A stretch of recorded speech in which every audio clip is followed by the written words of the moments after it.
Welcome to the Retainers for Life webinar. I am Lorraine Porto. I'm the COO over here at Retainers for Life. And from day one, I always try to put high value, very interesting guests on the webinar. That's what's kept you coming back to us month after month. And today is no exception to that rule. I met Dr. Michael DeLuke probably about, I'm going to say approximately about 2 years ago. And Dr. DeLuke came on board as a Retainers for Life doctor.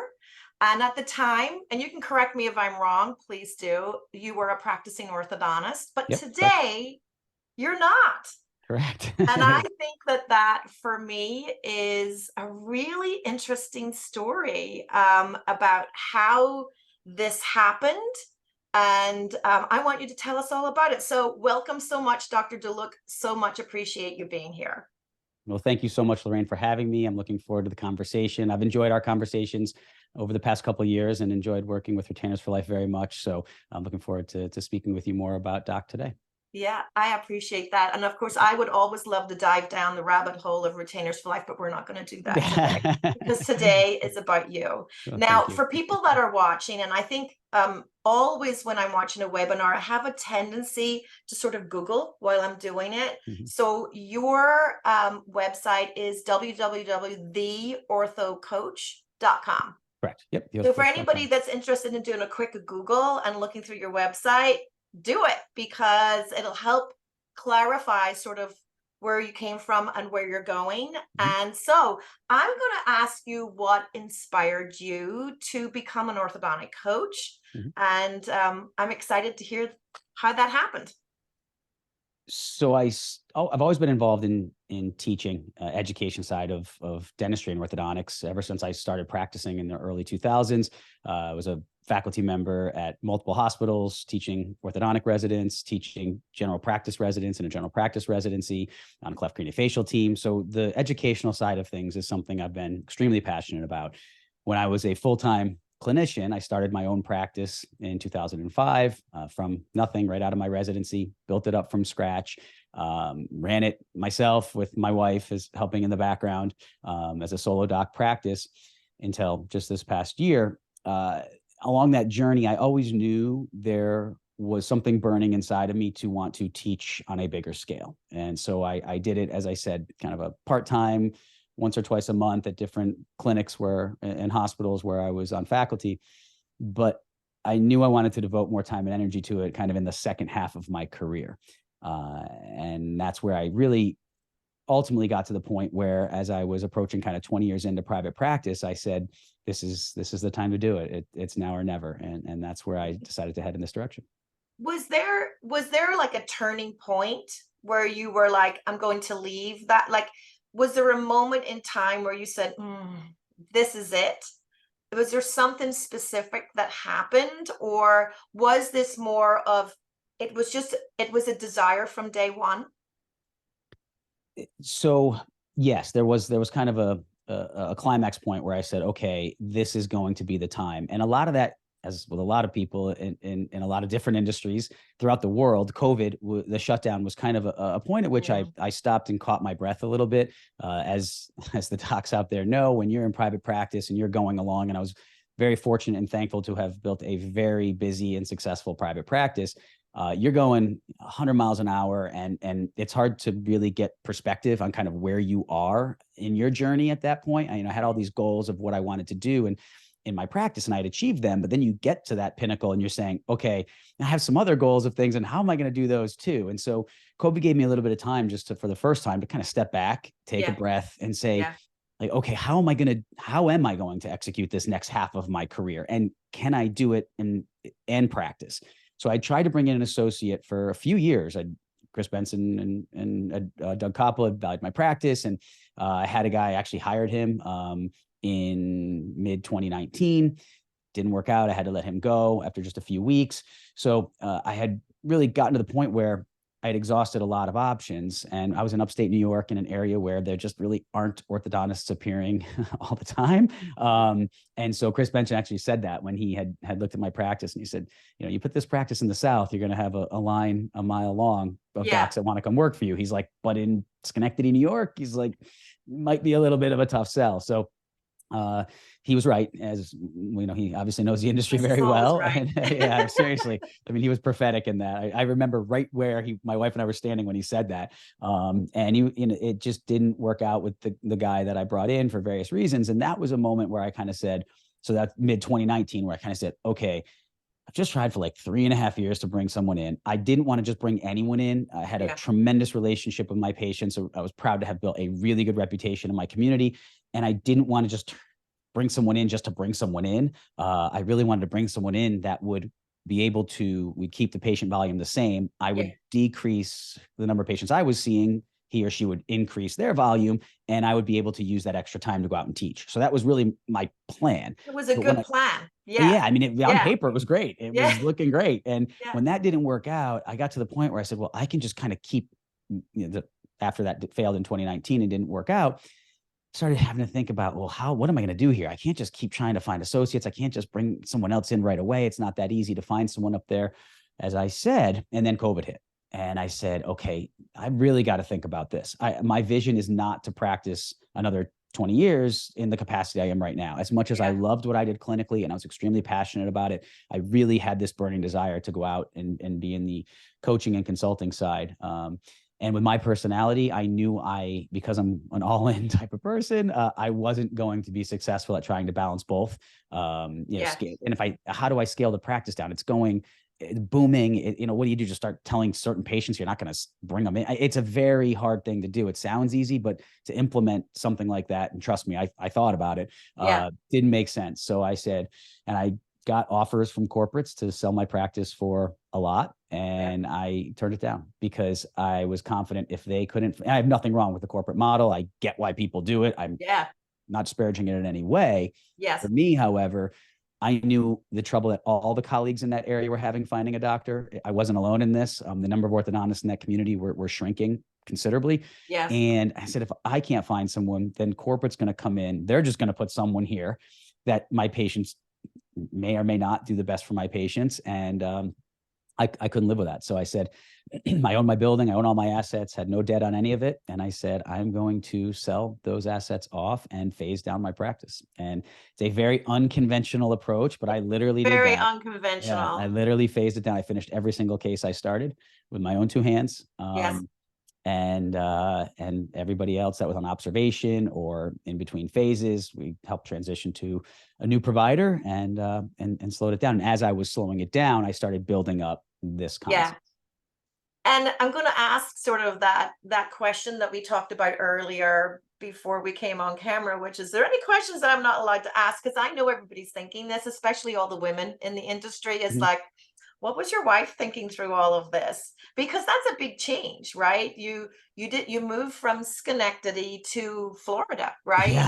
Yeah. So you had a big change in not only in your career, but for your entire family. So I know everybody's thinking this and they want me to ask. So what was your wife thinking through all of this? So she was obviously intimately involved in the practice. She was right there through it. She knew she literally ran the front and is amazing at building systems. I mean, Chris Benson was like, whoa. I mean, it's like this place really, I mean, it has a lot of efficiencies, and that's actually what, hopefully we'll get to some of the things Doc will do down the road. And I'm anxiously trying to pull her into that a little bit. She's liking being a mom now, but once the kids are out of the house, but so she has a real talent for that. Her background's as an occupational therapist. So she really understood how the practice ran and the challenges we were facing. And so she saw the toll that was taking on me as well, being a solo doc. I mean, when Chris came in, Chris literally stood there and said, I don't know how you're doing the numbers you're doing. What you're doing. He's like, you are doing the work of 2.5 to 3 orthodontists yourself. He's like, and he actually said, and I don't mean this in a arrogant way at all. He said, I see one practice like this every 5 years. Yeah. So, That's and amazing. I think he said he's seen probably less than 10 in his whole career that were Yeah. running the way my practice was. So I'm very proud of that. Yeah. At the same time, it was not easy to run, to run it like that. And it took a lot out of me. And And uh, I think someone else speaking those words out loud is like, oh, I was thinking it. And then someone else says, and you're like, yes, mm. so true. Right? So true. Yeah. It reaffirms that voice in your head that's kind of Yes. sitting there. And so Renee could see the toll it's taking on me, my wife. And so we talked a lot about it and kind of when this didn't work out with the associate and when then the COVID shutdown happened, we literally talked about it and talked about our vision for the next 5, 10, 15, 20 years and Yes. what we wanted that to look like, and made the cumulative decision that together that Yes. going on the path that we was not going to be the best thing for our family, for our health, based on how much it was taking out of us to run it at that level. And that's where I was saying the Yeah. discussions came of, do we just kind of slow it down a little bit? Because I really wasn't willing to compromise and just bring a doctor. Colleagues were like, just bring someone in. I was like, I know that would be the smart thing to do in a lot of ways. At the same time, my patients, I had that old school special relationship with them. Yeah. And I didn't want to betray that. And I'm not Yeah. saying others who do are doing that. It's just in my Right. particular situation, I knew I wouldn't. I tried for 4 years. I was like, I could just keep trying forever, or we can make a decision. So she was very helpful in all of that and very encouraging. And Well, we I made think it. that that speaks volumes to you and the relationship that you have with your wife and your Mhm. family, Yeah. and the confidence that they have in you also. Yeah. So that speaks volumes to you, and certainly anybody that is interested in coming and working with you. I think that's important to know. Thank you. Was there a moment where you understood the role that you were going to play on the coaching side? So you know that I live in the world of startups. Mhm. I love the book, and I brought it out just so that I could bring it on. The Yep. Blue Ocean, Yep. right? I Absolutely. love Yep. this book. Yep. I ultimately, how I evaluate and which startups I work with is whether or not there's 10,000 of that out there Yeah. already. If it's another aligner company, it probably just wouldn't interest me. But if it's a business model that hasn't been done before, Yep. and it is a missing piece of the industry, I'm all in. I mean, no Mhm. matter how hard it might be and how no one's heard of it before, if you Sure. see something that's broken in the industry or missing, or just like a notch that's not filled, Yeah. is what was what well, how did DeLuke Orthodontic Coaching like come together as a platform, right? Come together as this is what the model's going to look like. So it's kind of a multifaceted answer, but I'll take it to kind of the overall genesis of the idea. And that was, as I was practicing, I developed some really cool techniques to address certain issues in patients, namely airway and crowding and transverse discrepancies in younger patients, pre-adolescent, early mixed dentition. And so I was always passionate about intercepting early. I always felt that I could do a lot young when the kids were very pliable, but no one likes having expanders crammed in their mouths. And it's kind of a whole thing that orthodontists, I tend to think, shy away from a lot of times, because what we think of for early treatment, headgear, lip bumpers, expanders, I mean, no one on the clinical side administering the care and on the patient side and parent side receiving the care like them. So I think we kind of just default to try to almost step away from it and say, well, we don't really need a lot of interceptive treatment. We can do it later, because we don't really like doing interceptive treatment. So I had developed some ways to do it, which were very minimally invasive, very effective, and really just essentially using braces and wires on these kids at 6, 7 years old. And I have had an article in Crazy. OrthoTown that came out in June. I have part 2 coming out in November, which goes into this in much more detail and talks about the science behind it, the literature behind it, and how I extrapolated that to apply to the way the techniques I developed. So I would go to meetings and I talk to colleagues that I did my residency with, and I would chat with some people, and a lot of people didn't want to hear it, but some did. And so I would just kind of coach them. I would just tell them, hey, I'll hop on some calls with you. I'll tell you what I'm doing, and you're going to think I'm crazy, but just hear me out. And some of them started to do it. And then they told me what it did for their practice. And they told me what it did for how much they were able to change lives and notice things in young kids when it came to airway and transverse discrepancies that they had never seen before. It wasn't even on their radar. And I then realized that through my educational involvement, that the residency programs in dental schools are not teaching this. So there's this big void of knowledge. That is so interesting. Where people are looking at me like, I never have even heard of this. To that point, I'm on faculty now at a residency in Fort Lauderdale at NSU. And when I talk to the residents about this stuff, and it's a great program, residents are super intelligent, great group of kids. They have not heard any of it. They've never even heard about airway. They've never heard about analyzing cone beams for airway. So I was putting all that together and realizing there's such a paucity of knowledge when it comes to the airway and the involvement of breathing on the development of the craniofacial complex. And the orthodontist is the foremost expert on craniofacial growth and development, yet we're not doing this. And further, the GPs and pediatric dentists get it. They see this more than even the orthodontists do. Yes. And I was just saying, there's a need for somebody to go out there. The problem is it's not the most popular stance to take. And when you start to talk about this, people turn off real quick. And so in my podcast and different things, I actually recorded a podcast this morning with a general practitioner where we were talking about why is that, right? So there's a lot of reasons, and I won't go into them here, but the point is it's kind of a hot button issue, to say the least. And I think people are scared to talk about it because it just can get a lot of blowback. I happen to be the type of person that doesn't bother me. I kind of welcome that heat. I thrive on it. And I felt that, especially by stepping away from a clinical practice, I could really devote the time and energy required to go all in on this. And that's what it takes. It takes going all in. If I was still practicing part-time, you kind of have 1 foot in, 1 foot out, and you're worried like, well, is this going to affect my practice? If people in the orthodontic community don't like what I'm saying, I don't have to worry about that. I have all the data to back it up. I've got all the cases. I've got all the serial time point cone beam images. Now I can just teach it. So that's kind of the genesis of it. And then it's evolved to now get into other arenas. Like for my podcast, I have a multi-part series with my accountant. I have one coming up with my financial advisor. I've had other guests on in other arenas.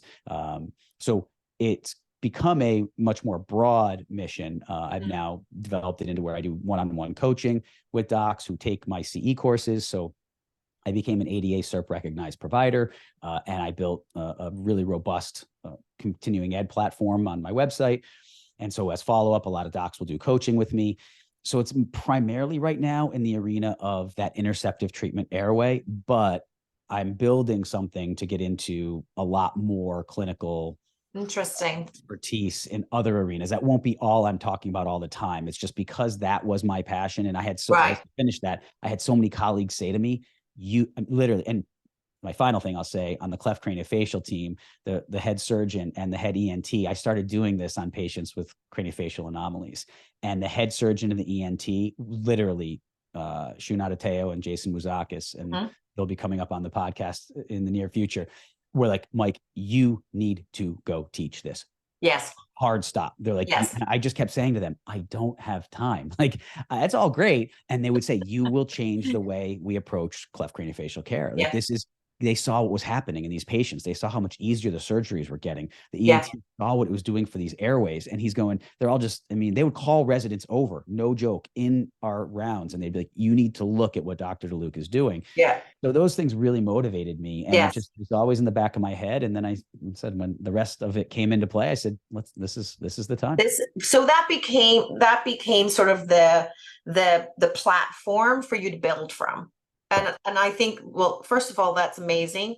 I'm excited to hear, because ultimately what I did for 32 years in sort of the corporate side of orthodontics, I worked for a German company. And a lot of what I did was work with their orthodontic inventors. And someone so would look and say, what's in place right now from an appliance perspective doesn't do the A, B, and C that I needed to do. And I've come up with a new invention that does A, B, and C.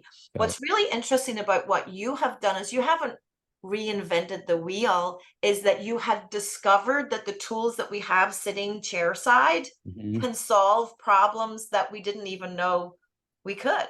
Well said. And Yep. I'm sure there's more to it. Obviously I'm not on the clinical side, and I'm sure there's more to it, but it's not this sort of brand new appliance. Am I correct in No, saying that? It is literally brackets and wires, right? you are 110% correct. It almost sounds too easy to be true. And I know. it really is, when you stop and think, why do we learn as orthodontists that you can't do that? Right. It's just being dogmatic. We're just taught you just don't use braces. But if you go back in these young patients, if you go back in the literature in the early 1900s, there were people who published. Bogue, I think his article was 1913 in his textbook. Mhm. It was like on orthodontia or on the orthodontic dentition, whatever it was. They were talking about in the primary dentition helping develop arches to minimize the problems later. So this isn't a new concept, but we've I gone think a in this. lot from like the development of products, that it just veered somewhere along the way, and Yes, it could have been corporate America made that happen, right? It could have been sure, marketing, sure. a new appliance that someone thought of, and Yep, before you knew it, they had more money than whoever wrote the original article, and before you sure. knew it, just mindset was changed. And I think it's pretty amazing that you're willing to sort of step out of your comfort zone and everybody else's comfort zone just to have a conversation about it. Mm, I think, I admire that in you, thank you. and I say I'll cheer you on and making Thank sure you. that you move that forward, because that's pretty exciting. I But appreciate I was also on your website, and you told a story, and if anybody's on the website right now, just click on the first video. it. But the first story, and I would love for you just to tell it here, because Mhm. I think ultimately when you have these experiences, that it's sort of like that light bulb goes off over your head. You're like, Yeah, aha yeah, moment. And that was the patient that had, correct me if I'm wrong, if they had autism. Does that yeah. correct? Yeah. Asperger's, yes, but yeah, on the spectrum, yeah, Yes. yeah. So, early on, when what was happening, kind of when I started practice, I came out and we were trained. UConn's an amazing program, but it was kind of a more traditional training, which is still in most residencies what's going on today.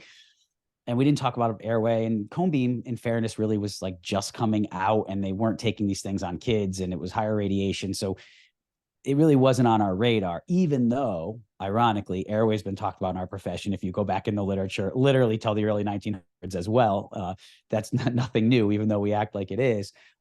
But I always had this sense that if I could get in there early, I could prevent a lot of problems from developing. Mhm. So, but I was doing it with expanders, turnkey expanders. And as I said before, it's not easy to do on a lot of these kids. I mean, even kids who don't have any behavioral challenges, it's Yes. just, you're taking a 6, 7-year-old kid and putting an upper and lower, big expander in, and the lower, Yeah. it's just hard. And they don't have enough room for their tongue anyway. And now there's this, they can't speak well, they can't eat. So I was just kind of trying to, orthodontists, a lot of us are kind of tinkerers anyway, and we're thinkers, and we like to try to find new ways to do things. So it was always bothering me that I couldn't figure out a better way to do this. So I had a patient, one in particular, and ended up being a couple within a period of time, that I talked to the parent. They were very narrow, they had significant crowding, and it was really either we have to start removing tooth mass and extracting teeth, or would have, if a patient didn't have Asperger's and could have tolerated expanders, I would have done that. Yeah. And the parents said, Dr. Mike, like, he has to be put to sleep for any extractions. Yeah. How many times is he gonna need teeth out? I'm like, it's gonna be a couple, it's like probably 2 or 3 times. Like, is there anything you can do, anything to avoid him getting these teeth pulled? So I said to them, I said, well, because we agreed, he would not. They said he'll rip the expanders right out. He was Yeah. very sensory with his tongue, Yeah. and they said once his tongue hits those, it's not gonna happen. So I said, okay, well, I said, you think he could tolerate braces? They really don't bother the tongue at all. They just be on the outside. And the patient was there, and we kind of talked about it, and he seemed okay with the thought. And I said, we can give him like a mild oral sedative to get him up to, make sure he's relaxed that day. We'd really honed in, how our behavior management for our patients. And the parents said, let's try it. And I said, just so you know, I even had it in informed consent. I said, this may not work. I'm Yeah. like, it might not, it won't hurt. It's not going to hurt anything, but it might not work. I said, if Right. it doesn't, you got to agree with me that we're going to have to take teeth out. And they said, Yeah. we get it. We're on board, but let's try it. So I did. And I got braces on him. And Lorraine, I mean, I can still picture, this is at this point 12 plus years ago. I can Yeah. still see his arches when he came back that first visit at 8 weeks. And And I your was like, eyes were like, what the heck just happened? I'm like, this yeah, isn't supposed to happen. Like yeah, yeah, this yeah, isn't supposed to happen. yeah, And I started to see this. And then so I started doing this in other patients and applying it, to more and more patients. And so much apprehension initially that for like 2 years, I told, it was in our informed consent, like, you still may need expanders. This may not work. I mean, it was to the point I didn't just go in and this was everything I was doing. I treaded lightly, and it was a transition into it. And then as I got a couple years in and I started seeing that it just worked all the time, I started saying, oh my gosh, this is just my new protocol. And then we brought it to the cleft craniofacial population. yeah. And then from there, it just grew. But yeah, that was kind of how the whole thing started. I think that's so incredible. And when I watched the video, that's just how everybody's feeling right now is how I felt. Mm. It's an incredible feeling. And sometimes there's that moment in time where you look back and you realize there was a sequence of events that were put in front of Mm. you, and you weren't making any kind of sort of conscious decision, right? That it True. just was in front of you to solve, in Yeah. front of you to solve, and before you knew it, you had an epiphany. Yeah. And it was, many times in the, I mean, certainly my experience to come on board with Retainers for Life was similar. It was similar, certainly not as inspirational, Mm. but it was a similar sequence of events that brought me here. That's like sort of where I'm meant to be. Yeah. And I'm getting that feeling from you. This is what you're meant to do, Yeah. and you're meant I to do agree. great things with it. So that's pretty exciting. And So yeah, on that note, if I could, yes, on one of the things that is kind of removed this far from it, and I think this gets into why some docs aren't as willing to do this. Speaking about it reflectively, you can say, oh, and we just kind of started placing these braces, but there's a whole change that has to happen to your practice to do this. You have to train your team differently, everything from your treatment coordinators to your patient coordinators to your clinical assistants. You have to change your scheduling systems. You have to change how you approach patient care. Putting full braces on a 6, 7, 8-year-old is different than putting them on a 14-year-old. So all of those things took a lot of time and energy. And that's what in my courses online, yeah, I literally teach all of that. I go from A to Z, from the initial diagnostics, even to the phone call when the parent calls, all the way up to phase 1 retention, because it is a journey. And I think if people just go in there and throw a bunch of braces on a 6 or right, 7-year-old, they're going to have an experience that's not ideal. Number one, how do you even get the braces to really fit to these teeth? And they're not meant to right. fit the baby teeth. And there's just a lot of logistical challenges. And I think that's part of the obstacle for people is they just, again, as orthodontists, we're ritualistic. We're in these patterns, myself included. And to all of a sudden stop the way you're doing it, Right. transform your schedule, everything. I mean, Yes. you no longer, it's a great thing, but you no longer need appointments for separators, or not as many, very few, for and band fitting and all of the insertion of appliances and RPE checks. Like, not that I never use expanders anymore, but rarely. So, I use them in older kids, obviously, of course you still need to, Yeah. but you didn't have all these phase 1s and expanders anymore. So that logistical challenge, I think, is an obstacle for a lot of people, but I'm Yes. out there now because I want I saw what happened when I walked some of my friends and colleagues through it and how they were able to implement it and how successful they became doing it. And that's what I want to be able to do for everybody. And I love the idea that it is sort of it's turnkey in the sense that you know what you need to do from soup to nuts, right? Mhm. It's not just I just tell you. And many times on the corporate side, I feel like I'm really bashing the corporate side. On the corporate side, they'll tell you this is how you use the appliance, but they don't think before and after, right? Yes. So it's like, Yes. here's Yep. the appliance Yep. and here's the user manual. Yep. Right. Yep. So I'm very interested in that you take it from soup to nuts. And but even just sort of stepping away from that, you also talk about and what I think about what you're saying is that there's more to this than just coaching, because I saw that you have a community on your website. Yep. And the idea, and certainly even just from my perspective, when I was talking to the CEO of one of the top tier labs, and I was telling him, just sharing with him some of the decisions that I had to make, and he was going, listen, Lorraine, like, you're just overthinking it. Mm. It's um you need to think about it this way and not think about it that way. And just having someone that's sort of been there, done that, Mhm. in your corner saying, it's okay, like make a decision. Yep. And the idea that you sort of lived and breathed this already, Yep. never mind that you now have teaching courses, right? You have courses that teach it Mhm. from A to Z, is that you have a community where you're able to discuss it, right? Yes. So I have this person that is sort of can lean on a little bit, and Yep. that's you. And I Yep. think that that's very powerful in our industry. So tell me more about your community and how that's coming along. It's a great point. And so the community kind of has two parts. There's the coaching side where I do one-on-one direct coaching with colleagues. They can book sessions with me online and they're virtual and they can upload their records. And it's a whole process where we can Yep. interact over cases. So I have had some great coaching sessions where exactly what you said. They've taken my courses, they've started trying to do this in their practice. They have some questions and I'm there for them. So they can enroll in a coaching session.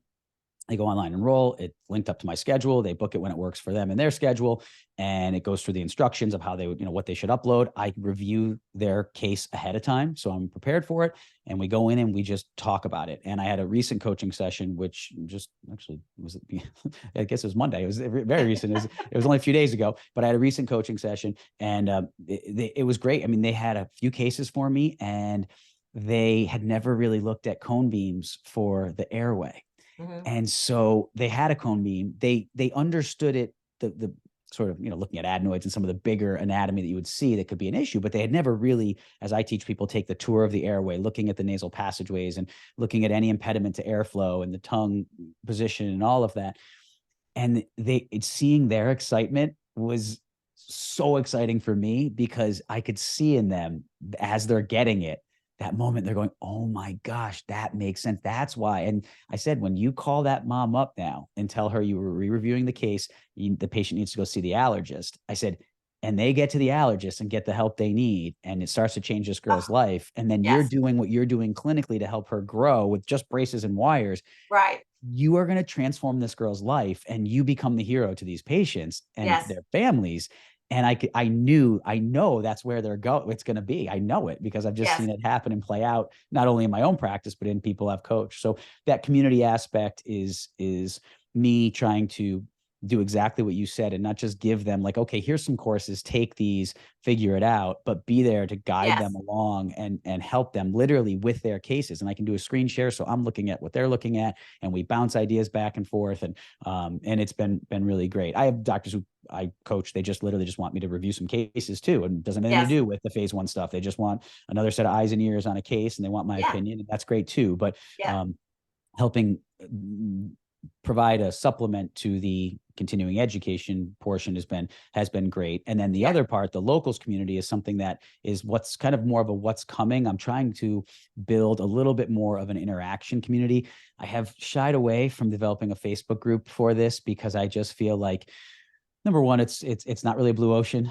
There's a lot there already, and it just Yeah. doesn't really bring out, I don't think, it's not necessarily the safest environment for people to talk about what they're really thinking or feeling because people just attack. So Yes. I'm working on building a community. It's not totally 100% established yet, but it's in the works to have a place where we can have academic discussions amongst a bigger group, not just the one-on-one coaching, but a bigger group of colleagues where I could have maybe a speaker and we could then, or go over a lit review on a paper talking about some of this stuff. And then we can brainstorm and talk about it professionally as colleagues and Yeah. not a one-off attacks, just, on people in a sort of social media, traditional social media Yes. way.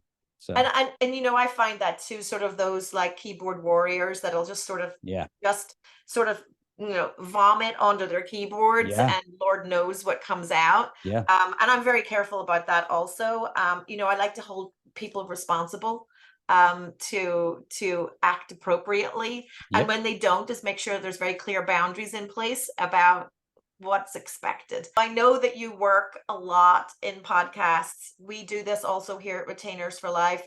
It's a great way for people out in the orthodontic industry to learn who we are as individuals, because Mhm. we're individuals, we're humans, and we're very excited about our industry and we love our industry. So tell me more about your podcast, because I know you've been working on that a lot. Yeah, the podcast is I've really been enjoying it. It's kind of funny. We were talking before about my wife Renee and her role in the transition out of private practice to this side of things, and how supportive she was with it. She said from a while ago, she's like, "You need to do a podcast." It's probably going back like a year and a half ago, and I'm like, Knows you so well. yeah, right. And she knows I love to talk, and I really enjoy the human interaction and that face to face of idea sharing and exploring different things. And so I said, okay. And I really, at that point, I mean, I didn't listen to a ton of podcasts and I really wasn't that well versed in it. So she was listening to more. So I just started listening to some podcasts and just trying to get a feel for how they even worked, how I would do it. And as I was listening to some, I started thinking, oh, I could do this. I like this. I like what this could bring out, and the Mhm. interaction with colleagues and other professionals and people in the industry or even not in the industry that could help ultimately my mission, which is to improve the quality of life and allow my colleagues to live more prosperous lives. Mhm. So I started thinking about and just making a list of all the different things that I could talk about and the people with whom I could speak. And it started getting really long. And I'm going, well, there's some content here. And then you start thinking about one person. I'm thinking, well, maybe this person too. So when Doc kind of launched and the podcast launched in June of 2023, I had already a good idea of the people I was going to kind of start with, and Dr. Amy from Retainers for Life being one of the Yep. earlier ones that I wanted to speak with, and she was awesome. And it was just early on, I started to say, well, I guess I should back up. I started to create just a little bit of my own content first that wasn't even really interviews. I just started creating some motivation, like on the Motivational Mondays, where I'd give like a 10-minute motivational talk about some of the things that could help everybody just have a little more upbeat attitude towards certain challenging circumstances and situations. And then I started putting out some of my content about cone beams, right? I would just I did like an hour on just talking about the value of a cone beam. And then I started doing some of my phase one stuff, a part one, part two, just a broad overview of what I was talking about. Mhm. And then I started with interviews. And the first interview was a buddy of mine, Dr. Jeff Rothenberg, who's in Aventura, Florida. One of the people I was referencing before when I said a co-resident of mine from years past, and who I had many years prior, talked to him about this phase one approach I was taking. Mhm. And it was awesome. I suggest everybody listen to it. Jeff is great. And he talks about what it did for his practice and his patients and the way it transformed how he views patients and the reputation it built in his community. And it was really cool. And so with that first one, I mean, I was hooked. I'm like, I love this. And so I learned YouTube's great that way, how to edit and figure out how to, so I started doing sound overlays and editing, and I actually really enjoy Got it. fancy. Yeah, I'm like, this is fun. So then we kind of built a little podcast studio here in our house out in Florida. So it all just started to come together, and now I'm having so much fun with it. I have an interview coming up with the AAO president, Dr. Guyman, coming up. That's Actually amazing. recording that tomorrow. I've got all sorts of, like I said, between accountants and attorneys, and just a lot of information that I really want to just help, not even just orthodontists, but dentists in general. Yeah. And so it's really evolved into a broader scope than I maybe even had initially anticipated, and I'm loving it. Yeah. I think I'm booked on episode releases through up to like Christmas at this point. So we're in mid-October here, so it definitely it's taken off pretty quickly. Well, I can understand that. So my original idea was with the Retainers for Life webinar was, we would bring guests on, they would be able to talk about what most inspires them. Mm. And what I came to believe, came to understand was that it's a little bit bigger than that, that it is a support system within the industry. It's Mhm. letting that knowledge get out there in a very natural human way, so Yeah. that this is something that I really believe. I've been in the orthodontic industry for 32 years, and it had been very cold and disconnected, both sides of the industry, the corporate side and the clinical side. And Mhm. I've suddenly started to see this sort of melding, where it's like if we just open our ears, we can learn from each Yeah. other. Yep. And this has been very, very interesting for me to watch, considering I started out so long ago. And so this webinar series that we started out very just basic, Mhm. getting just really interesting people on board. And recently, I bumped into a young lady from the UK, and she is an entrepreneurial spirit, and being a woman in business, and being someone, I love to see bravery, where somebody stands up and goes, look, I have a great idea, which is why Dr. Jackson inspires me so much. Is she saw something that was broken inside her industry, in her opinion, and in mine too. Right, it was something that just doesn't work great, and she had a solution for it. And that really inspires me. So this young lady in the UK, and it's coming, right, is she is with a company. She's started a company called curlid.com.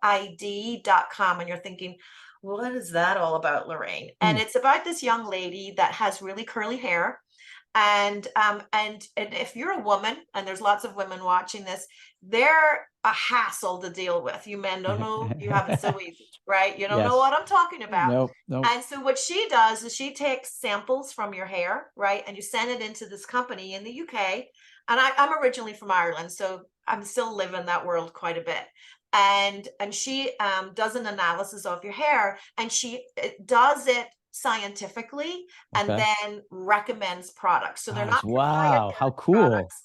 So us women, we spend so much money on hair products. Right, to find that right product, having daughters and wife, sisters. I that part I appreciate. And she has this company that says, look, use this comb, this brush, this towel, these products, right? And you won't believe it, but I have really curly hair. So this is where I got into this, right? And what excited me about the webinar that we're doing is I can bring someone in like Rachel, right, from Curl ID, and talk to, especially us women here in the industry that are putting our hair up on ponytails every day, that have very stressful jobs, right? That maybe have had cancer and lost all their hair, and their hair has grown back. They are postpartum, they are postmenopausal. I mean, there's all these reasons on why us women in the industry lose our hair, right? Or we have problems with our hair. So this is what your excitement, obviously, is maybe a little different of a topic, but your excitement in your podcasts is how I feel about our podcast, is that we can broaden it quite extensively, right? And talk about really interesting topics, and be a value add that comes across our doctors' desks, right? We're not always just saying, buy me, buy me, buy me. Right. Or teeth, Exactly. That we can be something more powerful in the industry, that we're humans, that we are excited about our industry, and we care about our industry. So I'm with you with the podcast. I think they're very exciting. For me personally, I hate to be on camera. Really? This has been my New Year's resolution. Just you're great on at it. camera, I have to, my heart palpitates for like 4 hours before I sit down to talk to you. So this is, for me, this is a challenge. This is I can speak to anybody one-on-one, but you put me in front of a camera, and monkey brain, as Dino calls it, Dino Watts calls it, kicks in. So I'm excited about your podcast. I'm excited about our podcast. So I think we should just keep doing it. I completely agree. Yeah. And that's been a big reason, is to just give, you said, that value add, give them something that is more, get some of the teeth stuff. And obviously with you, some industry content, certainly, but that gets boring. I mean, at the end of the day, I mean, it does, it just kind of gets stale and boring. And I'm really motivated to, and I've actually had colleagues tell some other colleagues, like, you should get into fitness. Has always been a big passion of mine. Like, you should just start like doing some of that. And I'm like thinking, I've had enough people say that to me the past 2 months. I'm thinking, maybe we'll try to get into some of that. I think you saw that question inside my head just forming, right? You just saw that happening, because, at the end of the day, and every woman that's watching this, and you can tell I've said that a lot because I love women, right? They're all, and no one's not noticed your biceps. So let's talk about fitness. Let's talk about where you are with fitness in your life, and the role that it plays. I'm a postmenopausal woman, so fitness plays a large part in my life. I'm very, very motivated when it comes to sort of proactive health versus reactive health. And I have a feeling you might live in this world a little bit. So tell me more about what you do. So fitness has always been a passion. I started working out in high school and played football and baseball, and was actually a boxer in high school, and continued that a little bit on. And just always was an athlete that was competing at sports. And for me, what happened was, as I was college age and then into dental school, it became my sanity. It literally, I needed to go to the gym to stay sane. And I think it was a big secret to my success because I run pretty hot. I'm intense. I'm type A, so people couldn't tell. And so I needed a release. And Yeah. for me, when I didn't have sports in that competitive sense that I had when I was a little younger, but yet even the pressure is ratcheted up in dental school and the intensity, just knowing that every day I could go just blow that steam off and let it go for an hour was extremely therapeutic. Mm-hmm. And then what happens to a lot of people, a lot of men, as we age, we get into our 30s and we start having a family. Our practices in this industry, but in any industry, your business, your career is getting very busy. It's very easy to drop off as a man. And, you don't have the strength and endurance maybe that you had in your 20s. So it's just really easy to kind of taper off. And I found that I almost needed it more because I would, now you have young kids and the practice and all these things going on. And there were times I would go to the gym at 9:30, 10 at night, just to get a half hour, 45 minutes in if I could, because I knew for my mental health and emotional, mental well-being, I needed it. And in that, I got into very healthy eating, and I've had allergy problems of my own throughout my life. So I've had to kind of modify my diet in certain ways, not food allergies, but just general allergies. And I found certain things I eat and don't eat will help that. So it's really been a journey for me. And I've just been extremely passionate about it. And what's been actually pretty nice is, since I haven't been practicing and been doing this, I can really build my own schedule. And now I'm back to being able to get there like 6 days a week and have a much more control over my diet. And just, again, when you're not in the middle seeing patients, excuse me, for 10 hours a day, you have a little easier time when I'm building content proactively and writing and scheduling my meetings. So that's been nice. But yeah, it to me, and I think you're going to see more and more of this coming out. We're realizing the importance of skeletal muscle. We're realizing the importance of decreasing adiposity. And so, there's obviously the vanity side. You want to look good. At the same time, the health benefits of keeping that level of fitness and the energy that I put out in a day and what I expect myself to be able to do, I know I couldn't do it. So I found in the most stressful times, when I saw a lot of friends and colleagues just kind of dropping off, that was when I would still get there. Even if I wasn't making gains, I would get there. I would just stay at that plateau, be like, at least I'm not losing. And I think that was a big help for me to even maintain. And then as I'm, excuse me, as I'm into my late 40s, you start to get to where you can now get back to sort of that shape you were in, even because I never lost it and never gave up. I think that's a big thing. So for those younger, those younger docs listening, men and women, it just keep at it. Don't go from being super active in your 20s to as life gets hard. Trust me, I get it. I get it. It's hard. My one place I wasn't very good, and I'm much better now. And if looking back, I wasn't good enough about sleep when those years were going on. That's where everybody's got their spot where they have their sort of weak spot. And that was mine. I did not get enough rest. And do you rest find that you've figured that out now? So is there something that has helped you make that switch to making it more important in your life? Or is there something that you're doing? So for example, I started meditating at the beginning of this year because my brain goes 100 billion miles per hour every moment, and I need it to slow it down. I could sleep just fine, but I needed to come up with moments where I needed to be like, I can be calm and I can be introspective and care about me and my well-being rather than constantly working, right? Because that's just sort of my tendency is to do that. So I started to meditate. Is there something in particular that sort of made that switch for you, or did you just become cognizant of the fact that it was important? Yeah. Again, back to COVID. I was able to sleep a little more, and I started realizing how different I felt. And I'm going, I haven't had more than like 5-6 hours of sleep on a weeknight in a while. And then all of a sudden I'm, every night getting 7-8 hours of sleep. Yeah.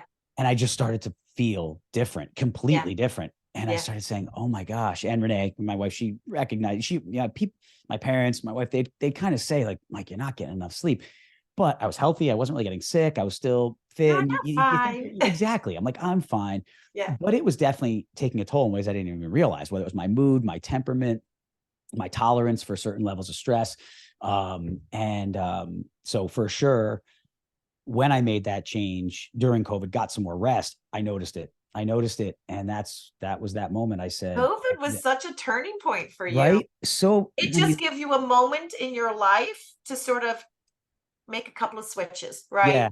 yeah. And it was not anything, as you alluded to before, it wasn't anything that was right in front of me where I was consciously making these decisions. It's Right. just, I started realizing certain things and reevaluating, which I think a Yes. lot of people did during COVID. We kind of reevaluated where we were, especially people that were at that point. I was kind of in my mid-40s. You're just kind of saying, okay, maybe going on this path isn't the best course. And I had been so disciplined in my diet and my workouts, but yet I was very irresponsible in my sleep hygiene, so to speak, Right. and not setting a good example for my kids. And so I've really worked on that the past few years, and not perfect at it, but I'm much better. And I feel the difference. That's been very helpful. Is this something that you're carrying inside Doc? Like, is it something that is it something you talk about? Do you talk about these things and address these issues? Like, is this another one of those moments in time you've got someone's ear that you can lean on? Is it as a topic of conversation?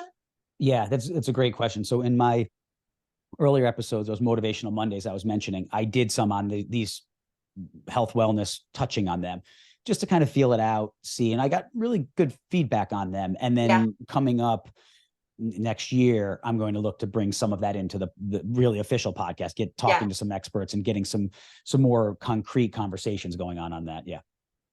Well, I think that this is the beginning of something amazing. And I could talk to you Thanks. forever because, as my mother always said, I could talk the hind leg of a horse.